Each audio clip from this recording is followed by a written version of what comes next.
ഞാനതിങ്ങനെ നെഞ്ചോടടക്കി പിടിച്ച് ഇതിനെ തിയേറ്ററിൽ കയറ്റിയാക്കിയാണ് വെള്ളമൊക്കെ ഇത് കൊടുക്കാനായിട്ട്. അങ്ങനെ ഞാൻ കർത്താവിനോട് ഇങ്ങനെ പ്രാർത്ഥിച്ച്, കർത്താവേ, മരണത്തിലും കഷ്ടമായിട്ടാണ് ഈ മനുഷ്യനെ തിരിച്ചു തന്നാക്കണത്, ഇങ്ങനെ എനിക്ക് തിരിച്ചു തരരുത്. എൻ്റെ ഭർത്താവ് പൂർണ്ണ ആരോഗ്യത്തോടെ എങ്ങനെ ഇരുന്ന് എങ്ങനെ ഭക്ഷണം കഴിച്ച്, അങ്ങനെയല്ലാതെ കർത്താവെ ഈ മനുഷ്യനെ മരണത്തിലും കഷ്ടമായിട്ട് എനിക്ക് തിരിച്ചു തരരുത് എന്ന് മാത്രം ഞാൻ പറഞ്ഞിട്ട് കണ്ണടച്ചിട്ട് ഞാൻ ശരിക്കും കർത്താവിൻ്റെ തിരുസന്നിധിയിലായിരുന്നു. പിന്നെ എനിക്കൊന്നും ഓർമ്മയില്ല. 2 മണിക്കൂർ കഴിഞ്ഞതിന് ശേഷം അസിസ്റ്റൻ്റ് ഡോക്ടർ വന്നിട്ട് എൻ്റെ കയ്യിൽ ഇങ്ങനെ തട്ടി, അമ്മിച്ചി എന്നും പറഞ്ഞ് വിളിച്ച് ഞാൻ കണ്ണ് തുറന്നപ്പോൾ എന്നോട് പറഞ്ഞു, ഒരു മിറാക്കിൾ സംഭവിച്ചാക്കണ്. സാംബശിവന് ജ്യൂസ് 1/2 ഗ്ലാസ് ജ്യൂസ് കൊടുത്ത് റിട്ടേൺ എടുക്കാൻ കണക്കാക്കി കൊടുത്ത ജ്യൂസ് ശരിയായ റൂട്ടിലൂടെ സഞ്ചരിച്ച് ആമാശയത്തിലെത്തി ദഹനം ചെയ്ത് അവർ സ്ക്രീനിൽ കണ്ടുകൊണ്ടിരിക്കുകയാണെന്ന് പറഞ്ഞു.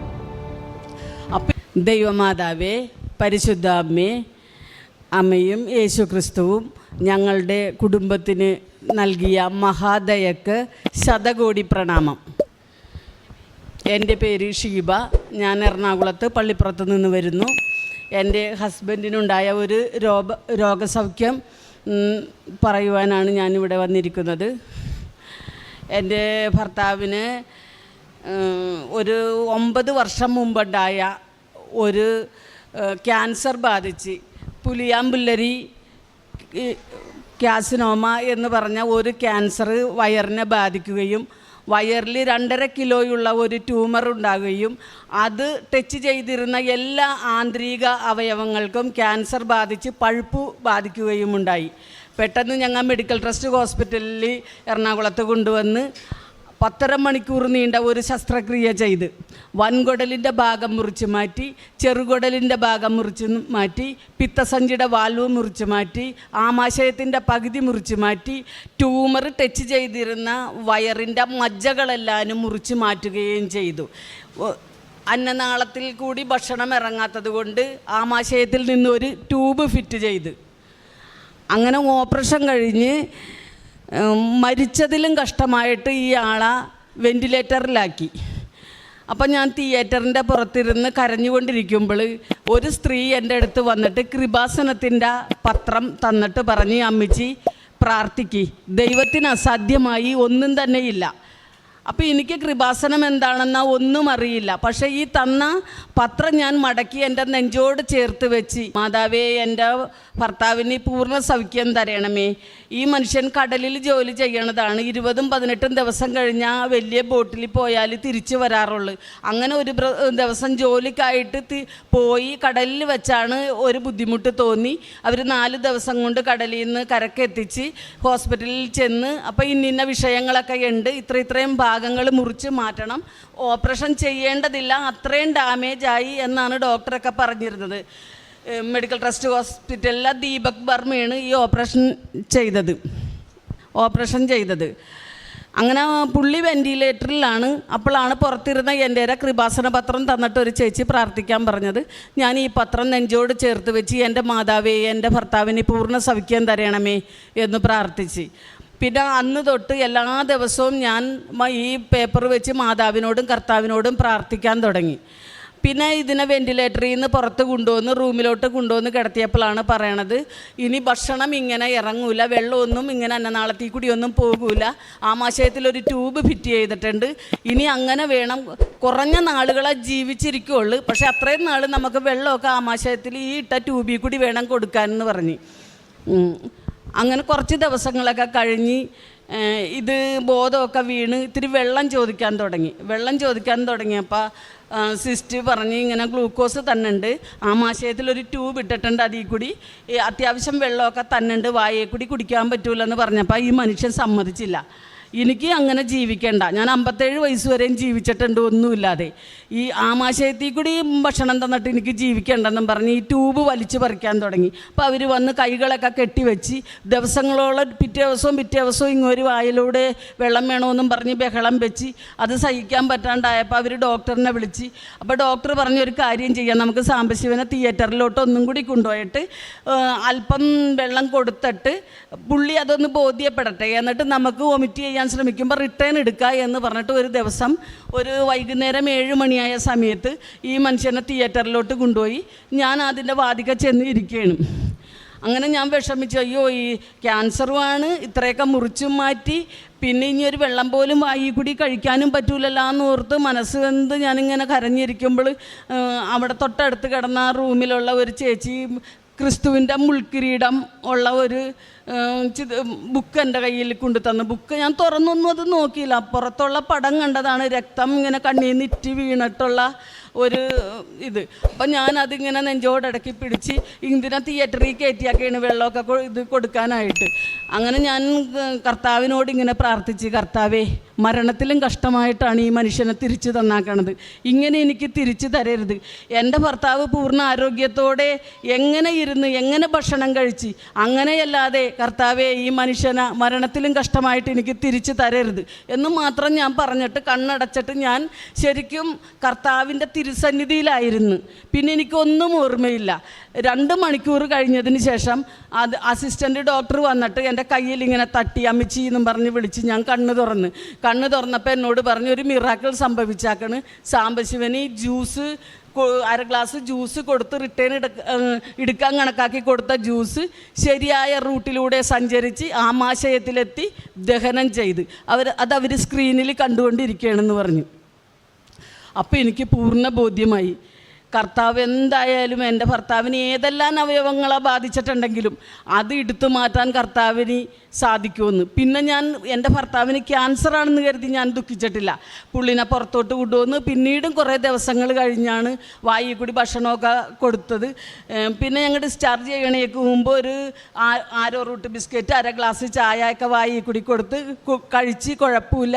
അപ്പോൾ പുള്ളി പറഞ്ഞ് ആമാശയത്തിൽ ഇട്ടാക്കണ ട്യൂബ് എനിക്ക് ഊരി തന്നുമെന്ന് പറഞ്ഞപ്പോൾ ഡോക്ടർ പറഞ്ഞ് ഇതൊരു അത്ഭുതം സംഭവിച്ചാക്കണതാണ്. ഇത് ഊരിക്കഴിഞ്ഞാൽ കീറി മുറിക്കാൻ ഇനി 1 ഇഞ്ച് സ്ഥലം പോലുമില്ല. 10.5 മണിക്കൂർ എടുത്തിട്ടാണ് ഈ ഡാമേജായ ഭാഗങ്ങളൊക്കെ മുറിച്ച് മാറ്റി സെപ്പറേറ്റ് കാര്യങ്ങളൊക്കെ ചെയ്താക്കണം. അപ്പോൾ ഇത് പെർമനൻ്റായിട്ട് കിടക്കാനുള്ളതാണ് ആമാശയത്തിൽ നിന്നുള്ള ട്യൂബ്. അപ്പോൾ അവർ തൽക്കാലം അത് വളച്ച് വെച്ചൊക്കെ ഒട്ടിച്ചാണ് പിന്നെയും ദിവസങ്ങൾ കഴിഞ്ഞ് ഞങ്ങളെ ഡിസ്ചാർജ് ചെയ്ത്. അപ്പോഴൊക്കെ എല്ലാ സഹായവും നമ്മൾ ചെയ്തു കൊടുക്കണം. ഒരു കൊച്ചുകുഞ്ഞിനെ പോലെ, ഒന്നിനും കഴിവില്ലാത്ത ജീവച്ഛവം പോലെയാണ് ഞങ്ങൾ തിരിച്ചു പോകുന്നത്. പക്ഷേ ഒരത്ഭുതം വന്നെന്നുള്ളത് ഇങ്ങനെ ഭക്ഷണം വെള്ളം ഒക്കെ ഇങ്ങനെ കുടിക്കാൻ പറ്റി എന്നുള്ളത് ഒരു വലിയ അത്ഭുതം തന്നെയാണ് സംഭവിച്ചത്. പിന്നെ അന്ന് തൊട്ട് ഞാൻ പ്രാർത്ഥിക്കാൻ തുടങ്ങി.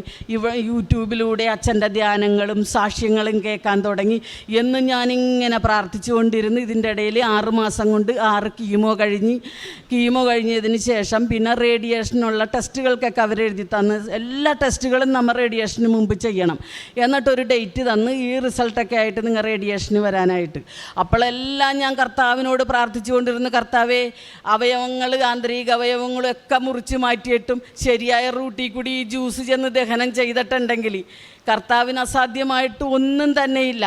കർത്താവ് എൻ്റെ ഭർത്താവിൻ്റെ ക്യാൻസർ സൗഖ്യപ്പെടുത്തുമെന്ന് തന്നെ ഞാൻ ഉറച്ച് വിശ്വസിച്ച് ഞാൻ എൻ്റെ ഭർത്താവിനോടും മകനോടും ഒക്കെ പറഞ്ഞ് ഞാൻ ഇടതടവില്ലാതെ ഇങ്ങനെ പ്രാർത്ഥിച്ചുകൊണ്ടിരിക്കുമ്പോൾ വീട്ടിലെല്ലാവർക്കും ശല്യമായി. ഹിന്ദുക്കളായതിൻ്റെ പേരിൽ എല്ലാവരും അതത്ര സ്വീകരിക്കൂലല്ല. ഈ മാറിയ മനുഷ്യൻ പോലും എന്നോട് പറഞ്ഞത് ലക്ഷങ്ങൾ ചിലവാക്കി ഇത്രയൊക്കെ നമ്മ ചെയ്ത് ഇപ്പം നമ്മ വന്നേക്കണ്, ക്യാൻസർ ഓൾറെഡി ഉണ്ടും താനും, എന്തിനാണ് ഈ മാതിര തല്ലി അലച്ച് പ്രാർത്ഥിക്കണേന്നും പറഞ്ഞ് എല്ലാവരും എന്നെ വഴക്ക് പറയാണ്. പിന്നെ ഞാൻ കർത്താവിൻ്റെ ഒരു ഫോട്ടോ വീട്ടിൽ വാങ്ങി വെച്ച് കർത്താവിനോട് നിരന്തരം ഞാൻ സംസാരിച്ചു കൊണ്ടിരുന്നു. കർത്താവെ, ഞാൻ പ്രാർത്ഥിക്കുമ്പോൾ ആരും എന്നെ ഉപദ്രവിക്കാത്ത രീതിയിൽ എൻ്റെ വീട്ടിലുള്ള കുടുംബാംഗങ്ങളെയും കൂടി എനിക്ക് ഒരുക്കി തന്നെ. ഞാൻ സാക്ഷ്യം വെച്ച് ഇങ്ങനെ വെളുപ്പിന് 2 മണി വരെയൊക്കെ ഞാൻ സാക്ഷ്യം കണ്ടുകൊണ്ടിരിക്കുകയായിരിക്കുള്ളൂ. ഇവർ ഉറക്കത്തിൽ നിന്ന് കണ്ണു തുറക്കുമ്പോൾ എന്നെ പിണങ്ങും. മോനൊക്കെ പറയും, അമ്മച്ചി ഭ്രാന്ത് വരും ഈ മാതിര ഇതൊക്കെ കണ്ടു കഴിഞ്ഞിട്ടുണ്ടെങ്കിൽ, ഇത് കുറച്ച് നേരം അടച്ചു വെക്കുക എന്ന് പറഞ്ഞുകൊണ്ട് മോനും വഴക്ക് പറയും. പ്രാർത്ഥിക്കാൻ എനിക്കങ്ങാണ്ട് ഭയങ്കര ബുദ്ധിമുട്ടായി. അങ്ങനെ ഇരിക്കെ ഞങ്ങൾ ടെസ്റ്റുകളൊക്കെ ചെയ്ത് റേഡിയേഷന് പോവുകയാണ്. റേഡിയേഷൻ അവിടെ ചെന്ന് കഴിഞ്ഞ് ഞങ്ങളുടെ നമ്പറായി, ഞങ്ങൾ കയറി. അപ്പോൾ ഡോക്ടർ ഈ ടെസ്റ്റ് എല്ലാനും നോക്കി. അപ്പോൾ ഞങ്ങളുടെ ഒപ്പം തന്നെ വൻകുടലിൽ ഒരു പൊട്ട് തൊട്ട് അത്രയും ഭാഗത്ത് ക്യാൻസറുള്ള ഒരു ആളുണ്ടായിരുന്നു കീമോ ചെയ്യാൻ. 3ാമത്തെ കീമോന് ആ മനുഷ്യൻ മരിച്ചു. അപ്പം ഞങ്ങൾക്കെന്ന് പറയണ ഇങ്ങോരിക്കട ഈ മുഖമൊഴിച്ചാൽ ഇങ്ങാടി ഇവിടം വരെ കംപ്ലീറ്റ് വ്യാപിച്ച ക്യാൻസറാണ്. പുള്ളിക്കറിയാൻ ഞാൻ ഒരിക്കലും രക്ഷപ്പെടില്ലെന്ന്. പിന്നെ ഞാനിങ്ങനെ പ്രാർത്ഥിച്ചുകൊണ്ടൊന്നും കാര്യമില്ലല്ലോ, നമുക്ക് അവർക്ക് ഈ ശല്യമാണ് നമ്മൾ ഈ രോഗസമയത്തൊക്കെ പ്രാർത്ഥിക്കുമ്പോൾ തോന്നണത്. അങ്ങനെ ഞങ്ങൾ റേഡിയേഷനിൽ ചെന്ന് ഞങ്ങളുടെ നമ്പറായി കയറി. അപ്പോഴൊക്കെ ഞാൻ മാതാവിനോടും കർത്താവിനോടും മുട്ടിപ്പായിട്ട് പ്രാർത്ഥിച്ചുകൊണ്ടിരുന്നു. ക്യാൻസറിനെ പറ്റി ഞാൻ ഒരിക്കലും പിന്നെ ദുഃഖിച്ചിട്ടില്ല.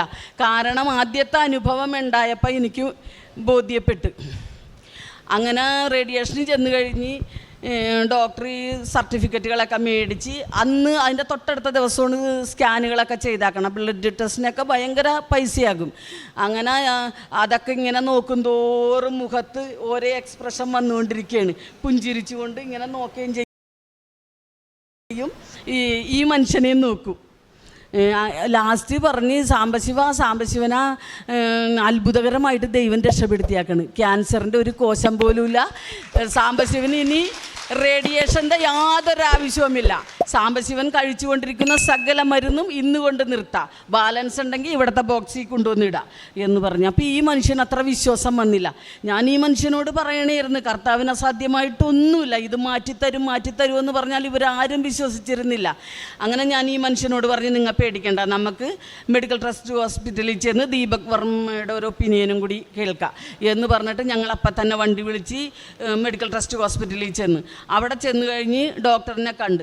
അപ്പോൾ ഡോക്ടർ ചോദിച്ചു, എന്താണ് സാംബശിവ വന്നത്? ഭയങ്കര അതിശയം, ഈ മനുഷ്യൻ ഈ ഇത്ര 6 മാസങ്ങൾക്ക് ശേഷവും ജീവിച്ചിരിക്കണമെന്ന് കണ്ടിട്ട് ഭയങ്കര അത്ഭുതം ഡോക്ടറിന്. അങ്ങനെ ഡോക്ടർ എന്താണ് വന്നതെന്ന് ചോദിച്ചപ്പോൾ ഞങ്ങൾ പറഞ്ഞ് റേഡിയേഷൻ ആരംഭിക്കുകയാണ്, അപ്പം അതിന് തൊട്ട് മുമ്പ് സാറിനൊന്ന് വന്ന് കാണാൻ വന്നതാണെന്നാണ് പറഞ്ഞോളൂ. അവിടെ പറഞ്ഞത് ഞാൻ പറഞ്ഞില്ല. അങ്ങനെ എല്ലാ റിസൾട്ട് റൂമിലോട്ട് ഞങ്ങളെ കൊണ്ടുപോയി. അങ്ങനെ വേഗം ഇതെല്ലാം ടെസ്റ്റുകളെല്ലാം നോക്കി ഞങ്ങളെ ഇരുത്തിയാക്കണമായിരുന്നു കസേരയിൽ. ഡോക്ടർ ആ കസേരയിൽ എണീറ്റ് വന്നുകൊണ്ട് ഈ മനുഷ്യൻ്റെ പുറത്ത് 2 തട്ട് തട്ടി. എന്നിട്ട് പറഞ്ഞ്, സാംബശിവ അത്ഭുതം സംഭവിച്ചാക്കണം, സാംബശിവൻ്റെ ശരീരത്തിൽ ക്യാൻസറിൻ്റെ യാതൊരു കോശം പോലുമില്ല എന്ന് പറഞ്ഞു. അപ്പം തന്നെ ഈ മനുഷ്യൻ ഡോക്ടറിനോട് പറഞ്ഞ്, സാറേ എന്നാൽ എൻ്റെ ആമാശയത്തിൽ ഇട്ടാക്കണ ട്യൂബ് ഊരണം, എനിക്കിപ്പോൾ കല്ല് തിന്നാൽ പോലും ദഹിക്കും, ഒരു കുഴപ്പവും എനിക്ക് ഭക്ഷണം കഴിച്ചാലില്ല എന്ന് പറഞ്ഞു. അപ്പം അന്ന് ടെസ്റ്റ് ചെയ്ത് CT സ്കാൻ എടുത്തപ്പോൾ മുറിച്ച് മാറ്റി ആമാശയം പൂർവ്വസ്ഥിതിയിലായി. അപ്പോൾ ഡോക്ടർ അത് പറഞ്ഞായിരുന്നു, ആമാശയം വളർന്ന് എന്ന്. അപ്പോൾ ഒരുപാട് ഭക്ഷണം കഴിക്കാൻ പറ്റി. മുമ്പ് 2 ആരോ റൂട്ട് ബിസ്ക്കറ്റും 1 ഗ്ലാസ് ചായയും കുടിച്ചാൽ വയറ് ഫുള്ളാകും. പക്ഷേ ഇപ്പം എത്ര ഭക്ഷണം വേണമെങ്കിലും കഴിക്കാം. അങ്ങനെയായി. അങ്ങനെ അവിടെ വെച്ച് ഡോക്ടർ ആദ്യം ട്യൂബ് ഊരാനായിട്ട് പറഞ്ഞപ്പോൾ ഡോക്ടർ പറഞ്ഞത്, ഇത് ഊരാനായിട്ട് പറ്റൂല, ഇത് പെർമനൻ്റായിട്ട് കിടക്കണമെന്നാണ്. അന്നത്തെ ദിവസം ഡോക്ടർ അപ്പം തന്നെ സിസ്റ്ററിനെയും വിളിച്ചിട്ട് ഈ ട്യൂബ് ഊരി അവിടെ സ്റ്റിച്ച് ചെയ്ത് കളഞ്ഞു. അപ്പോൾ പറഞ്ഞ്, എനിക്കിനി ജോലിക്ക് പോകണം എന്ന് പറഞ്ഞ്. അപ്പോൾ പറഞ്ഞ്, ഞാനൊരു അബ്ഡോമൽ ബെൽറ്റിന് എഴുതിത്തരാം, ഈ വയറിൻ്റെ മജ്ജ മാറ്റിയാക്കണ കാരണം ആന്തരിക അവയവങ്ങൾ വശങ്ങളിലോട്ടൊക്കെ വരും, അപ്പോൾ അത് ബെൽറ്റ് ഇട്ട് കഴിഞ്ഞിട്ട് സാംബശിവൻ ജോലിക്ക് പൊയ്ക്കോ. അപ്പം ഞാൻ പുറയിൽ നിന്ന് ഡോക്ടറിനോട് കാട്ടുകയാണ്, ജോലിക്ക് പോകാൻ പറയല്ലേ എന്ന്. അപ്പോൾ ഡോക്ടർ പറഞ്ഞ്, സാംബശിവന് യാതൊരു കുഴപ്പവുമില്ല, ഉണ്ടായിരുന്നത് ക്യാൻസറാണ്, അതിപ്പോൾ ഇല്ല, ജോലി ചെയ്തോട്ടെ. അങ്ങനെ ആ ബെൽറ്റ് ഇട്ടിട്ട് തൊട്ടടുത്ത ദിവസം തൊട്ട് 9.5 വർഷമായി. ഇപ്പം ഈ മനുഷ്യൻ സെപ്റ്റംബർ 19-ാം തീയതി വരുമ്പോഴാണ് 10 വർഷം തികയുള്ളൂ ഇത് കഴിഞ്ഞിട്ട്. അപ്പോൾ അന്ന് തൊട്ട് ഞാൻ ആരെങ്കിലും കൃപാസനത്തിൻ്റെ പത്രമൊക്കെ കൊണ്ടുതരുമ്പോൾ കഴിഞ്ഞ കാര്യങ്ങൾ എൻ്റെ മനസ്സിൽ വരും. പക്ഷേ എനിക്കിവിടെ വന്നോന്നുണ്ട്, എൻ്റെ മകനാ ഭർത്താവ് ആരും സമ്മതിക്കൂല ഇവിടെ വന്ന് സാക്ഷ്യം പറയാനാ വരാൻ പോലും. അപ്പോൾ എന്ത് ചെയ്യും? 10 വർഷം കൊണ്ടാണ് ഈ മനുഷ്യനെ ഇവിടെ നിൽക്കാൻ ഞാൻ പാകപ്പെടുത്തിയെടുത്തത്. എൻ്റെ കൂടെ കഴിഞ്ഞ മാസം 12-ാം തീയതി ഞങ്ങൾ സാക്ഷ്യം പറയാനായിട്ട് വന്നപ്പോൾ സാക്ഷ്യം പറയാൻ പറ്റിയില്ല, ഉടമ്പടി എടുക്കാത്ത കാരണം. അത് കഴിഞ്ഞ് ഞങ്ങൾ അന്ന് ഉടമ്പടി എടുത്തും കൊണ്ടാണ് പോയത്. ഇപ്പം ഈ മനുഷ്യൻ്റെ ഉച്ചി മുതൽ ഉള്ളങ്കാല് വരെ കർത്താവ് മാതാവും കൂടി സൗഖ്യപ്പെടുത്തിയാക്കാണ്. ഒരു യുവത്വമുള്ള ആളെപ്പോലെ എന്ത് ജോലിയും ചെയ്യാൻ, എത്ര കഠിനാധ്വാനം ചെയ്യാൻ ഈ മനുഷ്യൻ ഇന്ന് പ്രാപ്തനാണ്. അങ്ങനെ അപ്പോൾ ഞങ്ങൾ വന്നപ്പോൾ ഉടമ്പടി എടുത്തതിന് ശേഷം ഉടമ്പടിയിൽ പറഞ്ഞ കാര്യങ്ങളെല്ലാം ഞങ്ങൾ കറക്റ്റായിട്ട് പാലിക്കുന്നുണ്ട്. ഞങ്ങൾ രോഗികളെ കാണുന്നുണ്ട്. പിന്നെ ഞാൻ ആരെ കണ്ടൊന്ന് പരിചയപ്പെട്ടാലും എൻ്റെ ഭർത്താവിൻ്റെ ഈ സൗഖ്യത്തിനെക്കുറിച്ച് പറയും. ഇപ്പം എന്നെ അറിയുന്ന എൻ്റെ അവിടെ ഉള്ള കുറേ ആളുകളൊക്കെ കൃപാസനത്തിൽ വരാനിരിക്കണേണ്. എല്ലാവർക്കും അത്ഭുതമായി, ഇത് ശരിക്കും മാതാവും കർത്താവും തമ്മിൽ അവർ ആണ് സൗഖ്യപ്പെടുത്തിയതെന്ന്. അങ്ങനെ ഞാൻ പ്രാർത്ഥിച്ചുകൊണ്ടൊക്കെ ഇരിക്കുമ്പോൾ ഒരു ദിവസം ഞാനപ്പോൾ എപ്പോഴും ഇങ്ങനെ പ്രാർത്ഥിക്കുമ്പോൾ, എൻ്റെ കർത്താവേ, ഈ തൃണത്തിന് പോലും വിലയില്ലാത്ത എൻ്റെ പ്രാർത്ഥന അവിടുത്തെ തിരുസന്നിധിയിലെത്തിയല്ല എന്ന് പറഞ്ഞിട്ട് ഞാൻ എന്നും പ്രാർത്ഥിക്കും. അപ്പം മകൻ ശബരിമലക്കൊക്കെ പോകുമ്പോൾ അമ്പലങ്ങളിൽ പോകണം. അപ്പം എന്തായാലും അമ്മ ചെന്ന് ചെയ്യേണ്ട ഒരു ചടങ്ങുണ്ട്, കാണിപ്പൊന്ന് നിറക്കണമെന്ന് പറയും. വെറ്റിലേ മടക്കേ നാളികേരം നെയ്യ് നിറച്ചതും കൂടി കെട്ടിൽ വെക്കണം, അതവിടെ ചെന്ന് അടിക്കാനുള്ളതാണ്. അപ്പം ഞാൻ അങ്ങനെ അമ്പലത്തിൽ ചെല്ലുമ്പോൾ ഞാൻ ഈ വെറ്റിലെ അടക്കയും നെയ്യ് നിറച്ച തേങ്ങയും കൂടി എടുത്തിട്ട് നാളികേരവും കൂടി എടുത്തിട്ട് കൃഷ്ണൻ്റെ ക്ഷേത്രത്തിൽ ചെന്ന് കൃഷ്ണനെ ഇങ്ങനെ നോക്കി, കർത്താവേ എൻ്റെ മോനെ രക്ഷിക്കണമേ എന്നും പറഞ്ഞാണ് അത് കെട്ടിൽ. 10 വർഷം കൊണ്ട് എന്നൊക്കെ പോയിട്ടുണ്ടെങ്കിലും കൃഷ്ണനെ കണ്ടാലും ഗുരുവിനെ കണ്ടായാലും ആരെ കണ്ടാലും അവിടെ ഞാൻ കർത്താവിനെ മാത്രമാണ് കാണുന്നത്. അങ്ങനെ എനിക്ക് കർത്താവിൽ ഒരുപാട് വിശ്വാസത്തിൽ ആഴപ്പെട്ട് പിന്നെ ഞാൻ യൂട്യൂബിൻ്റെ സാക്ഷ്യങ്ങളൊക്കെ കാണുമ്പോൾ പലപ്പോഴും എൻ്റെ ഭർത്താവ് എന്നെ വഴക്ക് പറഞ്ഞിട്ടുണ്ട്. എന്നാൽ ഞാൻ പ്രാർത്ഥിച്ച എൻ്റെ കർത്താവേ, ഞാനിത് കാണാനും ഞാൻ പ്രാർത്ഥന എത്തിക്കുമ്പോഴും എനിക്ക് ശല്യത്തിനായി ആരും തന്നെ ഉണ്ടാവരുത്, ഇവരെല്ലാം എനിക്ക് ഒരുക്കി തന്നെ. അങ്ങനെ ഒരു ദിവസം കൊണ്ട് ഞാൻ പുറത്തു പോയി വരുമ്പോൾ എൻ്റെ ഭർത്താവ് അച്ഛൻ്റെ ധ്യാനം വെച്ച് കണ്ണ് ഞാൻ ഏറ്റവും കൂടുതൽ സന്തോഷിച്ച ദിവസമാണ് അന്ന്. അത് കഴിഞ്ഞ് പിന്നെ ദിവസവും ഒരു വെളുപ്പിന് ഇവർക്ക് വെളുപ്പിന് 3 മണിക്ക് ബോട്ടിൽ എണീക്കണം, കാരണം വെളുപ്പിനെ എണീറ്റ് കുളിക്കും. അപ്പോൾ എണീക്കണ സമയത്ത് ഞാൻ കിടക്കായിരിക്കുള്ളൂ. ആ സമയം അച്ഛൻ്റെ ഒരു ധ്യാനം ഓൺ ചെയ്ത് തലയണടേര വെച്ചുകൊണ്ട് പോകും. അപ്പം ഞാൻ കണ്ണ് തുറക്കണത് അച്ഛൻ്റെ ഒരു ധ്യാനം കേട്ടുകൊണ്ടാണ്. പിന്നെ ഞാൻ എന്നും സാക്ഷ്യം കണ്ടുകൊണ്ടിരിക്കും. കർത്താവിനോട് ഞാൻ കൂടുതൽ അടുത്ത് ഏത് നിമിഷവും ഞാൻ എൻ്റെ ഭർത്താവിനെ ഇങ്ങനെ രക്ഷിച്ച് തന്നതിന് ഞാൻ നന്ദി പറഞ്ഞുകൊണ്ടും വിശ്വാസപ്രമാണം ചൊല്ലിക്കൊണ്ടും ഇരിക്കും. അങ്ങനെ ഒരു ദിവസം എൻ്റെ മോളെ ആലപ്പുഴയാണ് കൊടുത്താക്കണം, ഒരു ആർമി ഓഫീസറാണ് കെട്ടിയാക്കണത്. അപ്പോൾ അവർ ജമ്മു കാശ്മീരായിരുന്നു. അപ്പോൾ അവർ കുട്ടികളെയൊക്കെ ഇവിടെ സ്കൂളിൽ ചേർക്കാനായിട്ട് ഇങ്ങോട്ട് വന്നു കഴിഞ്ഞപ്പോൾ ഞാനൊരു ദിവസം മോളുടെ അടുത്ത് പോയി. അപ്പം ഞാൻ പോകുമ്പോൾ അന്ന് എനിക്ക് അറിഞ്ഞുകൂടാ ഇതാണ് കൃപാസനമെന്നാ, ഈ വഴിക്കാണ് പോണതൊക്കെ, പക്ഷെ എനിക്കറിയാൻ പാടില്ല. അങ്ങനെ ഞാനിങ്ങനെ എപ്പോഴും ഇങ്ങനെ പ്രാർത്ഥിച്ചു കൊണ്ടിരിക്കുമ്പോൾ ആലപ്പുഴ ഒരു കടലിൻ്റെ അടുത്ത് കൂടി ബസ് പോകും. അവിടെ കുറേ നല്ല പഞ്ചസാര മണലിങ്ങനെയുണ്ട്, ചുട്ടു പഴുത്ത് കിടക്കണ പുരി വെയിലത്ത് ഒരു ദിവസം കർത്താവിൻ്റെ കുരിശി ചുമക്കണ ഒരു ഭാഗം ഞാൻ ദർശിക്കുകയാണ്. ഭയങ്കരമായൊരു കുരിശി, കർത്താവിനത് എടുത്ത് പൊക്കാൻ പറ്റണില്ല, ഇങ്ങനെ മുട്ടിട്ട് ഇങ്ങനെ വീണ് പോണ്. പക്ഷേ ഈ കുരിശും കൊണ്ട് നിവരാൻ ശ്രമിക്കുക, ഇങ്ങനെ വീണ് പോണ ഒരു രൂപം ഞാൻ ജീവനോടെ ദർശിക്കുകയാണ്. ഞാനത് വന്ന് എൻ്റെ ഭർത്താവിനോട് പറയുകയാണ്, ശ്യാം ചേട്ടാ, ഞാൻ കർത്താവിനെ ജീവനോടെ ചലിക്കുന്ന രൂപത്തിൽ ഞാൻ കർത്താവിനെ കണ്ട്.